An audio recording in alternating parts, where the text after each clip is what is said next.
এইবার কক্সবাজার ট্রিপটা আমি অনেক এনজয় করেছি। যদিও এর আগেও অনেকবারই আমি কক্সবাজার গিয়েছি, কিন্তু এত লং টাইম মানে 1 উইক স্টে করা হয়নি কখনোই। এইবার আমরা 1 উইক স্টে করেছি। সো এই ভিজিটটার জন্য আমি বেশ এক্সাইটেড ছিলাম আর এনজয় করেছি অনেক বেশি। আপনাদের সঙ্গে সবকিছু আমি এপিসোড আকারে শেয়ার করবো ইনশাল্লাহ। আমরা যেহেতু রাতের বাসে রওনা দিয়েছি, আমরা খুব ভোরে কক্সবাজারে পৌঁছে যাই। আমরা আমাদের রেস্ট হাউসে চলে এসেছি। এইটাই আমাদের rest house, our home for next few days. আর এই ফ্রেশ পুদিনা গাছটা দেখে আমার তো বেশ ভালো লেগেছে। এমনিতেও আমার মিন্ট ফ্লেভার খুবই পছন্দ, আর ফ্রেশ পুদিনা গাছ আমি বাসাতেও লাগাই। আর এইরকম পুদিনা গাছ দেখলেই আমি হাত দিয়ে স্পর্শ করি, অ্যান্ড এটার ফ্রেগ্রেন্সটাও আমার বেশ পছন্দ। আর এইটা হচ্ছে আমাদের রেস্ট হাউসের বাইরের লুকটা। ভাবতেই ভালো লাগছে আমরা নেক্সট কিছুদিন এখানে থাকবো।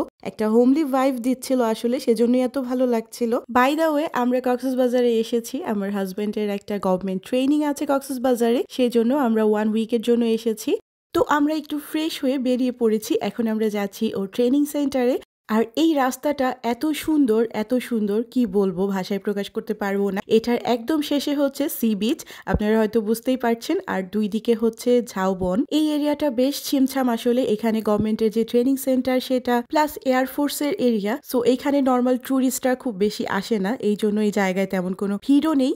এই যে আমরা চলে এসেছি ও ট্রেনিং সেন্টারে। আর এই জায়গাটা তো খুবই সুন্দর, একদম সাজানো গোছানো, পরিপাটি যেটাকে বলে, একদম picture perfect every corner. So আমি আপনাদেরকে দেখানোর জন্য বেশ কিছু ভিডিও করে নিয়েছি। তারপরেও বলে নিচ্ছি আগেই, এই জায়গার সৌন্দর্য আমি ঠিক কতটা ফুটিয়ে তুলতে পেরেছি বা আপনাদেরকে বোঝাতে পেরেছি আমি জানি না।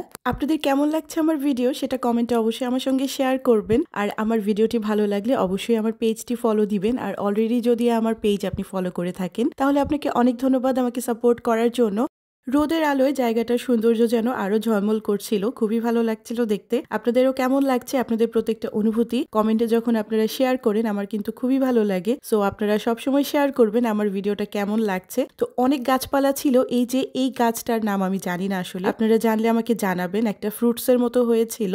এখন আমরা যে ব্যালকনিতে দাঁড়িয়ে আছি, এটার একটা মজার ব্যাপার হচ্ছে, এটার এক সাইড থেকে সি বিচ বা সমুদ্রটা খুব ক্লিয়ার ভাবে দেখা যায়, আর আরেক সাইড দিয়ে এয়ারপোর্টের রানওয়েটা খুবই ক্লিয়ার ভাবে দেখা যায়। তখন ফরচুনেটলি একটা প্লেন টেক অফ করছিল, তো আমি একটু জুম করে আপনাদের জন্য ভিডিও করার চেষ্টা করেছি। আমি জানি না কতটুকু বোঝাতে পেরেছি। আমার তো দেখতে খুবই ভালো লাগছিল, সামনে থেকে দেখতে আমি খুবই এনজয় করছিলাম। আর এই যে এই বিল্ডিংটা হচ্ছে আহসানদের মেইনলি ট্রেনিং বিল্ডিং। এই বিল্ডিংটাতেই ওদের ট্রেনিং ক্লাসগুলো হচ্ছে। তো এই জায়গাটাও বেশ সুন্দর। আমি আপনাদেরকে দেখানোর জন্য আরো কিছু ক্লিপ নিয়ে নিয়েছি। জায়গাটা এত সুন্দর যে এগুলো দেখতে দেখতে আমি ভুলে গিয়েছিলাম যে আমরা কক্সবাজারে এসেছি, অথচ এখনো পর্যন্ত সমুদ্রই দেখা হয়নি। সো এখানকার ফর্মালিটিস কমপ্লিট করে আমরা ব্রেকফাস্ট করব, দেন আমরা চলে যাব সরাসরি সমুদ্র দেখতে। এখানকার ফর্মালিটিস কমপ্লিট করতে করতে প্রায় 8:30 কি 9টা বেজে গেছে। তারপর আমরা চলে যাই একটা লোকাল রেস্টুরেন্টে ব্রেকফাস্ট করার জন্য। ব্রেকফাস্টে ছিল ছোলার ডাল, মিক্সড সবজি আর পরোটা।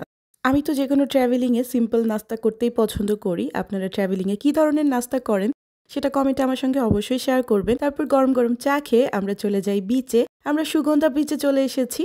আসলে সুগন্ধা বিচে এসে আমার একটু মনটাও খারাপ হয়ে গিয়েছিল, বিকজ বিচটা বেশ ডার্টি ছিল। আপনারা যারা আমার ভিডিও দেখছেন তাদের কাছে আমার রিকোয়েস্ট থাকছে, আপনারা যখন এরকম কোনো জায়গায় ঘুরতে যাবেন তখন প্লিজ আপনারা আপনাদের যে কোনো ধরনের ডাস্ট সেখানে ফেলবেন না, এবং আপনাদের পরিচিত জনদেরকেও সেই কাজ করা থেকে বিরত থাকতে বলবেন। তারপর আমরা চলে আসি সুগন্ধা বিচের সামনে যে শপগুলো সেখানে। এখানে বেশ কিছু কিউট জিনিস পাওয়া যাচ্ছিল, যেগুলো আগে আমি কখনোই দেখিনি। এই কিউট ছোট ছোট বিভিন্ন শেপের বোতলগুলোতে ওরা সিশেল বা শামুক, ঝিনুক আর সমুদ্রের পানি দিয়ে সেল করছিল। তো এখান থেকে আমি আমার পছন্দ মতো একটা কিউট বোতল নিয়েছি। আপনারা গেস করেন তো আমি কোন বোতলটা নিয়েছি। তারপরে আমরা চলে এসেছি ডাব খেতে, যেহেতু অনেক রোদ ছিল, গরম লাগছিল।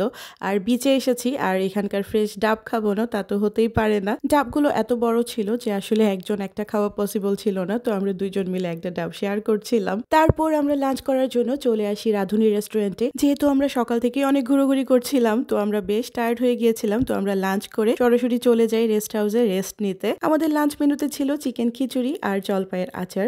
লাঞ্চটা খুবই মজা লাগছিল। আমরা খেয়ে তারপর চলে যাই রেস্ট নিতে। আসলে আমরা বেশ টায়ার্ড ছিলাম। এরপরের ভিডিওগুলো আমি এরপরের এপিসোডগুলোতে আপনাদের সঙ্গে শেয়ার করে দিব ইনশাল্লাহ। তো টিল দেন সবাই ভালো থাকবেন, সুস্থ থাকবেন, টাটা।